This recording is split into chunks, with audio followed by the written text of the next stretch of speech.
두 번째 이제 문화 차이가 있는데 사회적으로 딱 나가다 보면은 자 사회에서 이분들이 보는 시각이 어떻게 보면은 이 달나라에서 왔는지 항상 보면은 뒤에 수근수근 대고 이 자기가 뭔가 이 한국 사회로부터 왕따를 당하는 그런 경우가 많이 있는 거예요. 따뜻하게 안 받아주고. 예. 그다음에 또 하나는 한국 사회에서 자기한테 정보를 주는 사람이 없는 거예요. 그렇겠습니다. 아까 제가 말씀드린 대로 한국 사회 뉴스가 뭐 한국 언어도 뉴스밖에 다르고. 없는데 이해가 안 되잖아요. 아는 사람도 없고.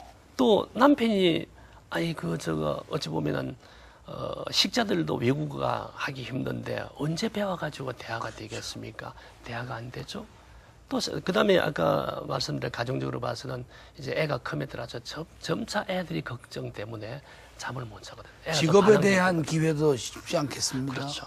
이제 제가 실제 3년 전부터 애들 교육을 시키다 보니까 어떤 문제가 생기냐면은 어머니의 직업이 좀 어찌 보면 괜찮은 직업이 돼야지. 안 그러면 이제 가출을 하는 경우도 덜이 생기더라고요. 예. 그러면 이제 직업을 주려니까 거의 자격증 시험으로 이루어지더라고요.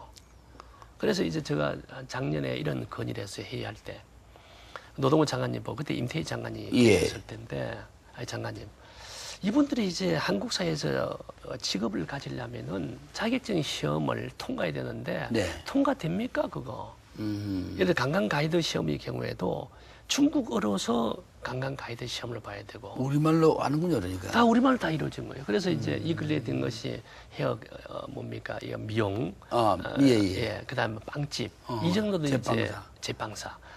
그 외국어로서 자격증 시험을 보게 하는데 바뀌었습니까? 예, 몇 개국이냐 많은 국가로 바뀐 것도 아니고 주요 국가만. 주요 국가만 하고 근데 실제 그 많은 게 아니거든요. 그래서 그러면 왜 그러냐 도 예산이 많이 든다 그런 얘기가 아니고 외국인 엄마들의 경우에 자격증 시험을 통과해야 직업이 괜찮은 직업이 되는 데 있어서 이제 외국으로서 자격증 시험을 운전면허증도 마찬가지고 보도해야겠다라고 생각할 수 있고 현재 이제 우리 동아대학에서는 제가 재작년부터 이제 다문화 의료 통역사 교육을 시키고 있어요. 그건 어떤 거? 정부에서 지금 정부에서 그 의료 관광 쪽으로 많이 성장 동력사업으로 지원하고 있잖아요. 그 문제는 가만히 보니까 외국인들이 들어왔을 때 누가 간병합니까? 그러니까 한국인이 간병사가 외국인 환자 간병한다 보면은 이 물 달라는데 뭐 물을 달라는 건지 뭐 주스 달라는지 알 수가 없단 말이에요. 그다음에 한번 통역은 이제 이루어지고 난 뒤에 지속적으로 케어가 안 되니까 그래서 제가 아이디어 낸 것은 다문화 어머니를 한국 사람을 이때까지는 한국 간호사를 갖다 러시아 말을 가르치고 몽고말을 가르쳐서 통역사 시키려 생각하는데 그건 될 수가 없잖아요.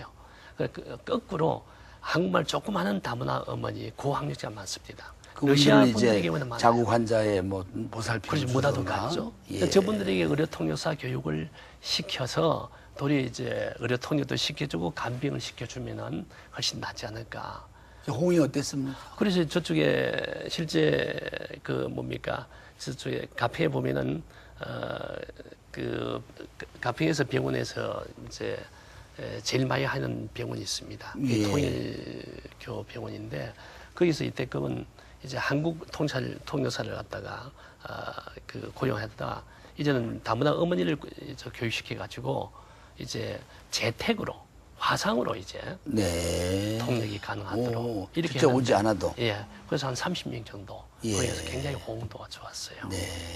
그래서 각 분야로 저는 생각했을 때는 이분들을 갖다 어떻게 하려고 하는 아이디어는 있어요. 뭐냐면은 이제 우리가 재미 동포라든지 외국 동포가 우리 잘 살잖아요. 사는 이유가 무역이거든요. 그럼 정부 정책에서 다문화 종합 어찌 보면은 무역센터를 만들어서 다문화 어머니에게 무역 통역사 교육을 시켜가지고 한국 상품도 팔고 그다음에 한국 상품도 수입도 하게 되면은 그런 저 미국은 모델이 보여주잖아요. 전체 우리가 11월달에 보면 부산에서 한상 대회가 있는데 한상이 뭐냐면은 한국 교포들이거든요. 저분들이 이제 한국어 비즈니스를 하고 있는데 다문화 어머니에게도 모국가의 비즈니스를 하게 하면은 한국 상품도 팔 수 있고 또 자기도 잘 살 수 있고 이 부분으로 이제 좀 정책적으로 집중화 시키면은 자기 언어도 알고 또 자기 문화도 뭡니까 충분히 이해를 하는 거니까 그럼 한국의 수출도 진행되고 좋지 않겠느냐. 정부에 건의를 해보셨습니까? 그래서 이제 성공 모델이 했는데 이 근래 제가 부산 사구에 있거든요. 예. 사구에 신평공단이 있으니까 예. 그게 그 조경태 의원한테 그 얘기했어요. 중소기업 수출 지원으로 네.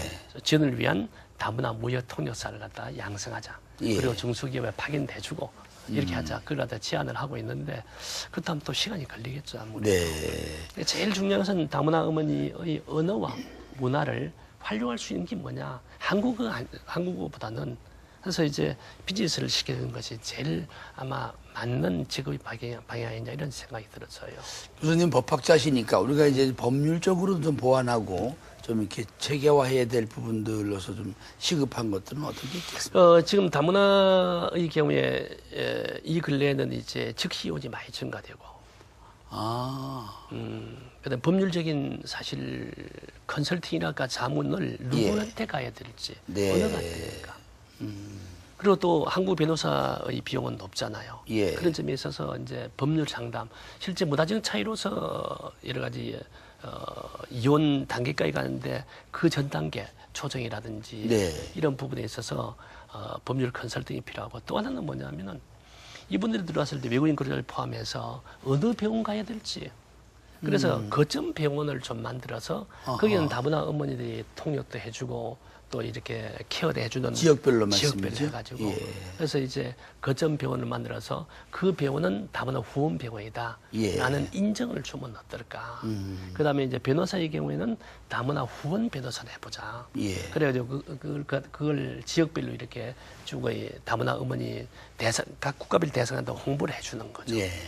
이제 그런 부분이 있고 또 하나는 이제 다문화 아이들에 대해서는 다문화 장학 제도를 해서 원 플러스 원 제도, 그러니까 다문화 아이들 1인당, 그다음에 이제 기업이라든지 사회단체라든지 또는 개인도 후원인 제도를 두는 것이 참 필요하지 않을까. 지금은 그 다문화 자녀들을 위한 장학 제도가 어떻습니까? 거의 없죠. 거의 없습니까? 그러니까 참고적으로 보면은 이제 제가 독일에서 공부했거든요. 예. 독일에서 파독 간호사들이 한국에 들어와서 의사가 많이 되었습니다. 많죠. 그다음에 또 그럼 현지에서 의대를 공부해가지고. 그래 그 비용은 뭐냐면 독일 정부에서 장학금을 준다든지 또는 여러 사회단체 장학금을 독지가가 있다던가. 받았죠. 저도 장학금 받았으니까. 예. 근데 이제 또 파독 광부 중에서 우리 법대 교수도 많습니다. 아, 그렇습니까? 맞죠? 그 얘기는 독일이 원래 뭐냐면 법률 공부가 또 많은 예죠. 잘된 나라죠. 한국에서 이제 우리가 참 존경받아야 되잖아요. 물건만 팔아먹는 국가가 아니고. 그러기 위해서는 한국에 와서 성공 모델을 만들어줘야 된다고. 네. 실제 그러면 외국인 근로자가 한국에 와서